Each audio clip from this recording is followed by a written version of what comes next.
Hi, everyone. I'm Stan Mallow, the paranormal yacker. My guest on today's show is Sherry Brake. She's a paranormal investigator with over 25 years experience in the field of paranormal research, an author, columnist, and guide, and owner of the multi-award-winning Haunted Heartland Tours. I'll be speaking with Sherry, who resides in what she refers to as a slightly haunted property, about her book, The Haunted History of the West Virginia Penitentiary, Afterlife with No Parole. Sherry Brake, welcome to Paranormal Yacker. Thank you, Stan. I'm thrilled to be here with you and so excited to be on your show. This is an honor. Thank you. To begin with, Sherry, I'm curious to know what it is about the property where you reside that makes it slightly haunted. And did you know it was haunted when you purchased it, or did you only find out after you moved in? That's a great question. I grew up in Ohio in an unhaunted property, and then I remarried. It's been about 13 years now. So I moved to West Virginia where my husband lived, and he has about 300 acres of property. So it's a beautiful farm. It's out in the country, mountains surrounding us, thousands of acres next to us with nothing but just woods and rivers and wildlife. So this was a big change for me moving from the city to the country. I knew that this was a working coal mine site. This was a strip job. And I knew that the history went back into the 1940s, but I was not aware of the fact that there were 8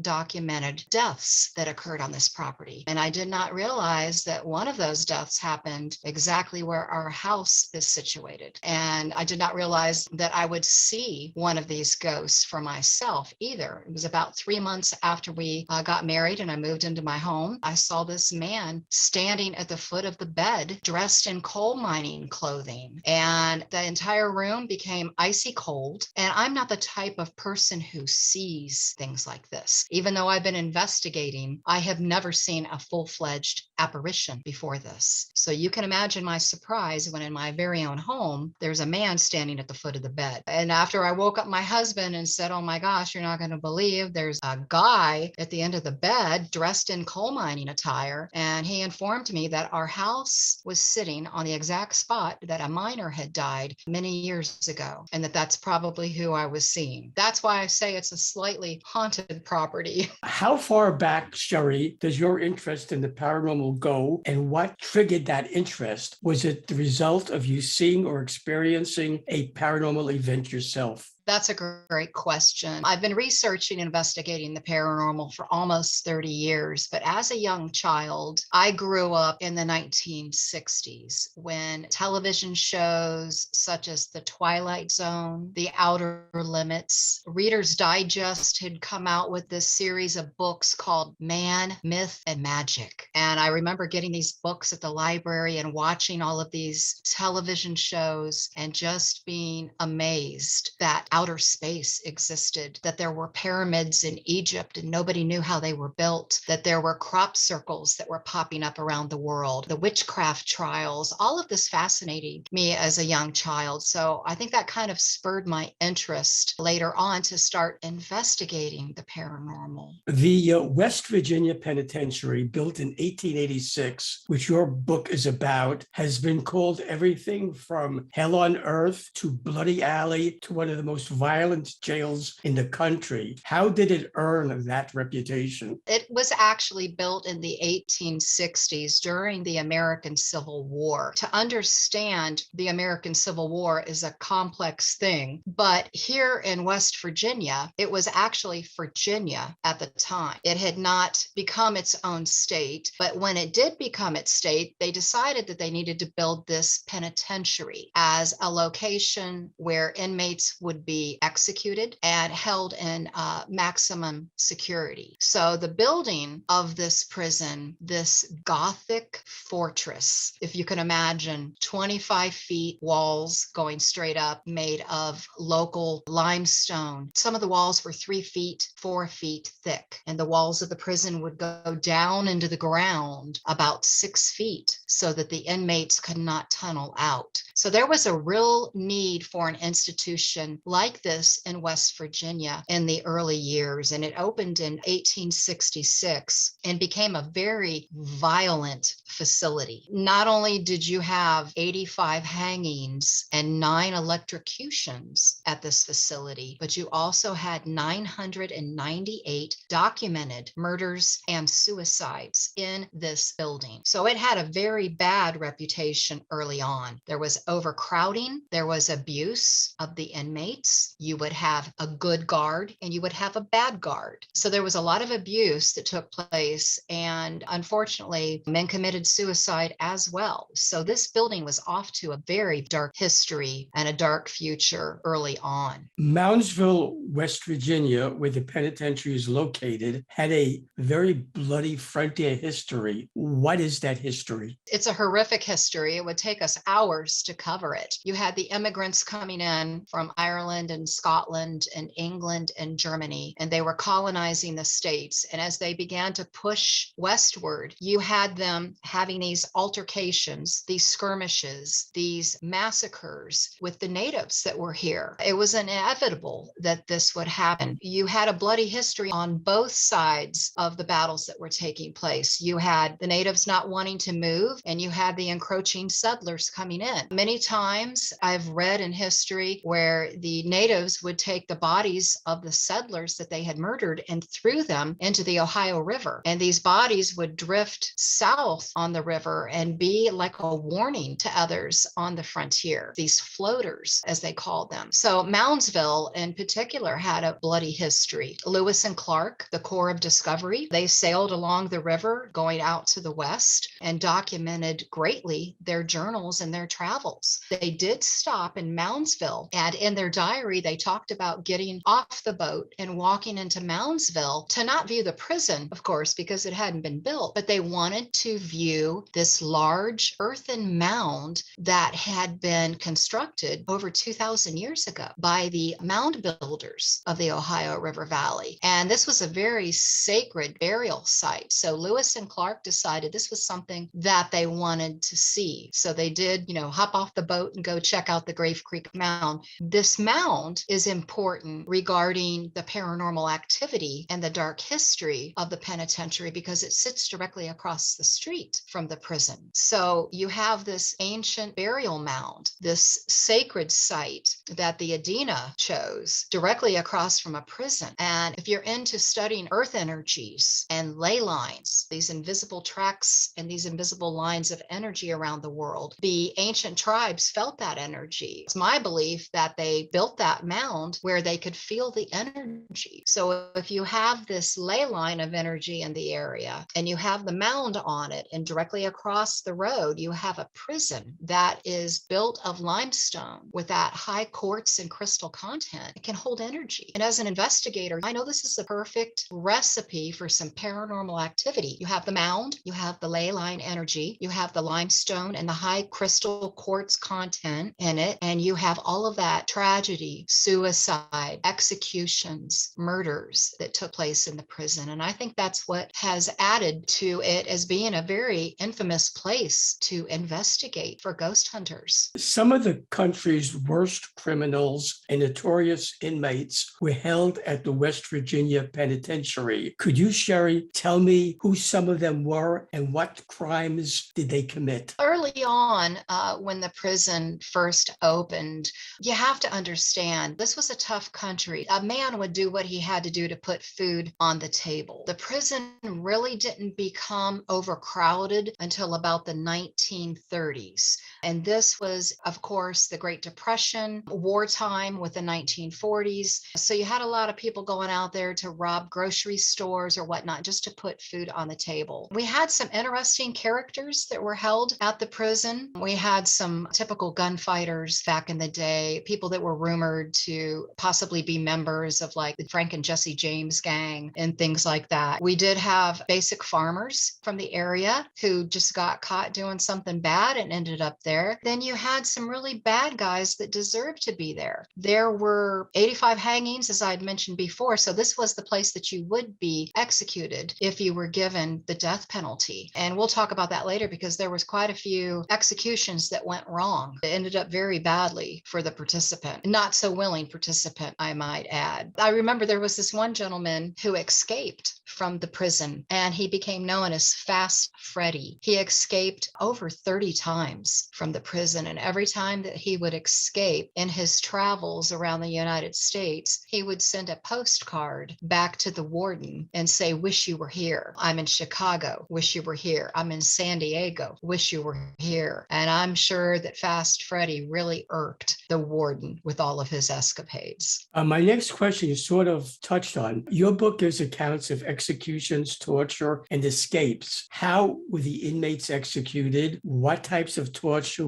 were used? And were any prisoners successful in escaping from it? Now, I know you're talking about somebody who just escaped. Did they escape permanently or were they brought back? Fast Freddy was brought back time and time again. If you're in a cell 20 some hours a day, you have a lot of time to think. You've got a lot of time on your hand to construct a plan, figure out how you're going to escape. Am I going to tie sheets together? Am I going to construct a rope? And am I going to try to go over the walls of the prison? Or am I going to try to sneak in one of the guards' vehicles and maybe be taken out with a truck or something like that? Or am I going to try to tunnel out? And I mean, there were some fabulous stories of men who escaped. And one that comes to mind, it's a fascinating story. It's the story of John Verdon. And John Verdon was very young when he was incarcerated at the West Virginia Penitentiary. He was about 19 years old at the time. He tried to think of a way to keep everybody away from him. He was scared to death of the other inmates. So he decided that if he portrayed himself as a devil worshiper, a believer in Satan, somebody who would sit in his cell and chant demonic incantations, that perhaps everybody would leave him alone. And that was pretty smart because the guards were afraid of him, the inmates were afraid of him, and they basically left him alone. Well, John decided he wanted to try to come up with a plan to get the heck out of Dodge because he didn't like being an inmate in this Gothic fortress. So he decided to starve himself, to lose some weight. And when he would be at lunch, breakfast, and dinner, he would ask the other inmates for their packets of butter and they would give them to him. Well, what he was doing at night is he was slathering his body in butter, which enabled him to crawl through a hole that he had cut through the metal wall in his cell. So if you can imagine every night coating his body in butter, crawling through this little tiny hole that he had cut out in this metal cell, and he would go behind this and he would start digging. Every night he would dig, and he finally, believe it or not, tunneled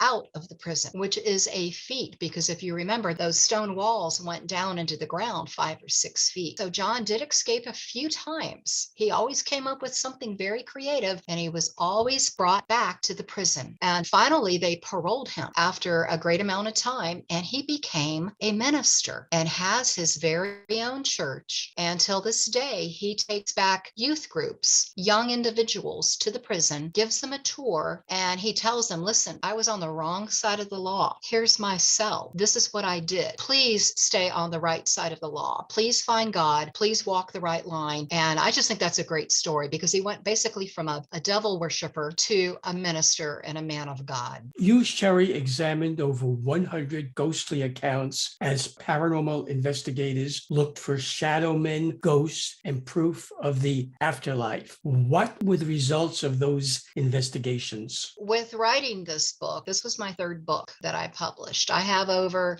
20 published on Amazon right now. But when I did this book, I gathered from all of my files, not only my own investigations, but the files that I kept from my tour guests, those people that would join up with me when I rented out this building. I would do 40 or 50 people at a time. We would enter the building at 10 o'clock at night. We would stay till 5 a.m. and we would investigate. We would walk the hallways. We would be in rooms like the boiler room, the sugar shack. We would be in the jail cells, and hopefully they had an experience. Ghost hunting isn't a guaranteed thing. You don't always have something happen. Some nights are very, very quiet. But with investigating, after doing an event like this, the next day or two, people would be going through their audio. They would be looking at their photographs. They would be comparing notes, and they would email me. They would send me photographs. They would send me audio files that they captured of weird weird voices that they heard, electronic voice phenomena and things like this. And I would keep it. I'm an investigator. I'm a researcher. I'm a documenter. So I have a huge file system. And I'm sure you're probably the same way. I'm old school. I like paper. So I keep every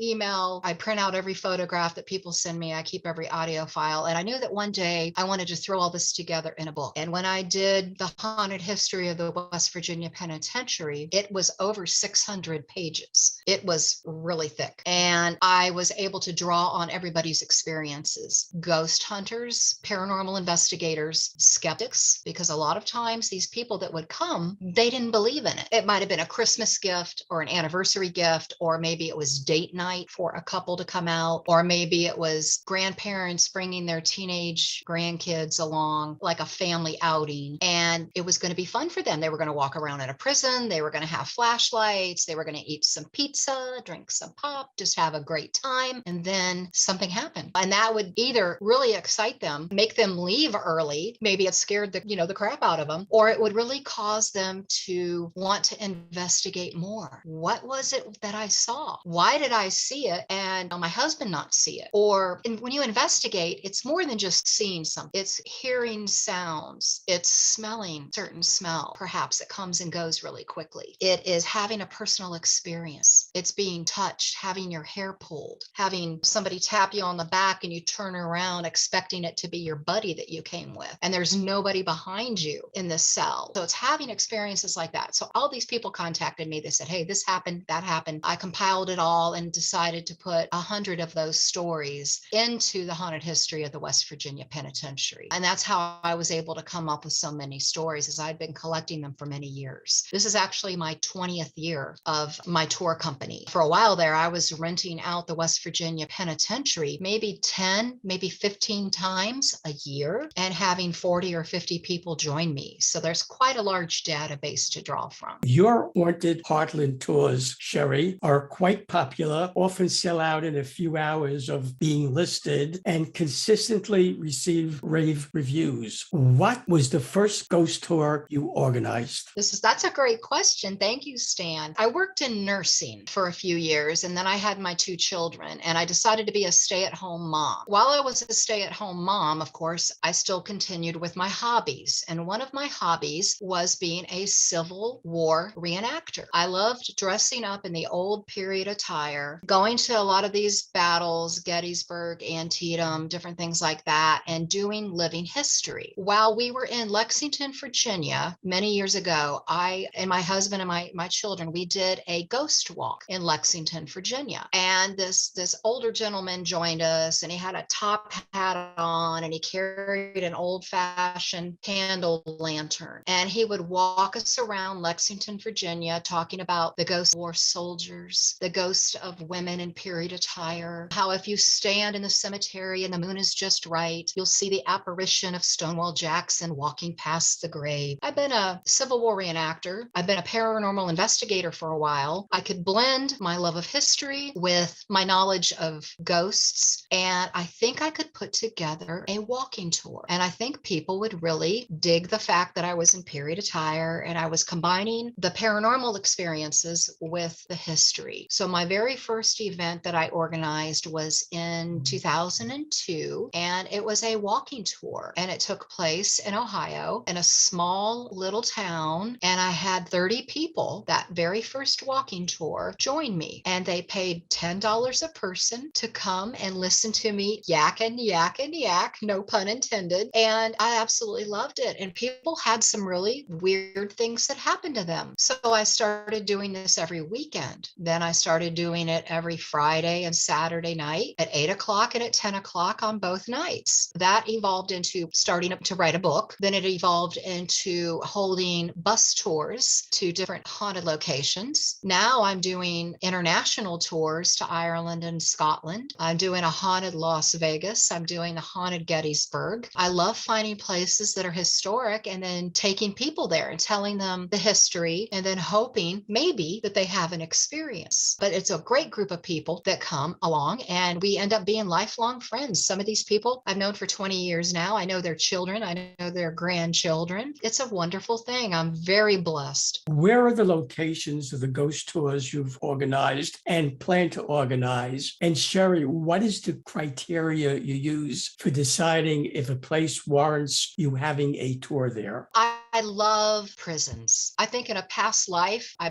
must have been maybe a correctional officer or something. I don't want to think that I was an inmate because that wouldn't be good. But I've always been interested in prisons, in the old lunatic asylums, the old hospitals. And I did work in nursing for a while. So I think that's kind of a past life thing as well. And I love the historic site. We've rented out the Ohio State Reformatory, which if you've seen Shawshank Redemption, that is the prison where that movie was filmed. I've rented out numerous years.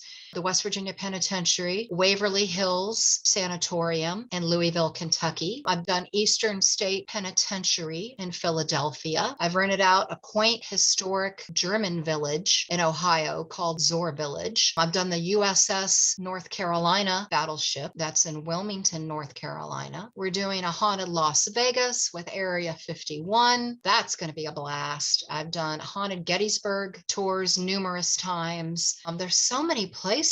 We have a Mothman tour coming up. Mothman is a cryptid. This was an entity that was made famous with the Richard Gere movie Mothman Prophecies back in the 1990s. So we have that coming up in October. So not only do I do cemetery tours, walking tours, the bus tours, but I also do the international tours as well to Ireland and Scotland. And my criteria is pretty simple for finding a location. Number one, it's got to have history. History is the basis for everything that I do. I just don't take somebody to some hotel because the owners tell me that it's haunted. I investigate. I dig into newspaper archives. I read books. I do on-foot research. I visit it numerous times before I take anybody there. I don't take anybody's word for granted. If they say, oh yeah, you got to check out this prison, it's haunted. I got to go there. I got to check it out. I got to investigate it, and I have to research it before I'll even put it into a tour. I have to enjoy it. If I don't enjoy it, I don't want to be doing it, because not only do I find these locations, but I organize them myself. I research them. I put them up for sale. So I do the website, I do the email, I write books about a lot of these locations. And then hopefully there's people out there that have the same interest. And pretty much, with some of these events selling out in 5 minutes. So there is a real interest out there for something organized. And people know me by now that I'm not going to fake something. I have,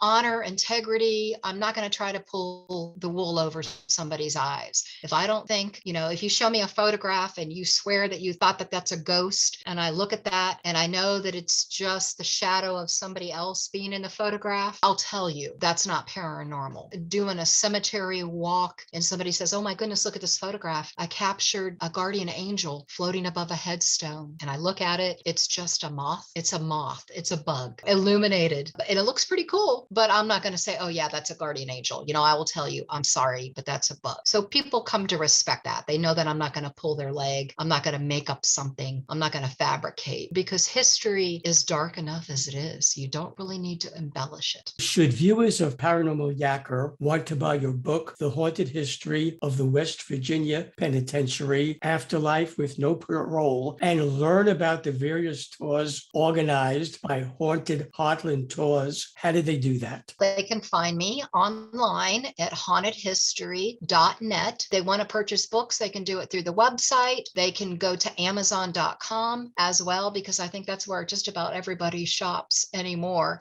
And they can purchase the books there. Those are two easy ways to find out how to purchase the books, and then also go to the website. I'm on Facebook, I'm on Instagram, and all of those connections they can see at the website hauntedhistory.net. Sherry Brake, I thank you for being my guest on Paranormal Yacker. I'm fairly sure the interview will result in a lot of my viewers sleeping with the lights on tonight. Very good. Thank you so much. Thank you, Stan, for having me on. I appreciate it. Hi, everyone. This is Stan Mallow, the Paranormal Yacker. I hope you enjoyed the interview you just watched. So that you don't miss any of my upcoming shows, where each week you'll find me yakking with a different outstanding guest, be sure to subscribe to my free YouTube channel. All you have to do is press the subscribe button on your screen.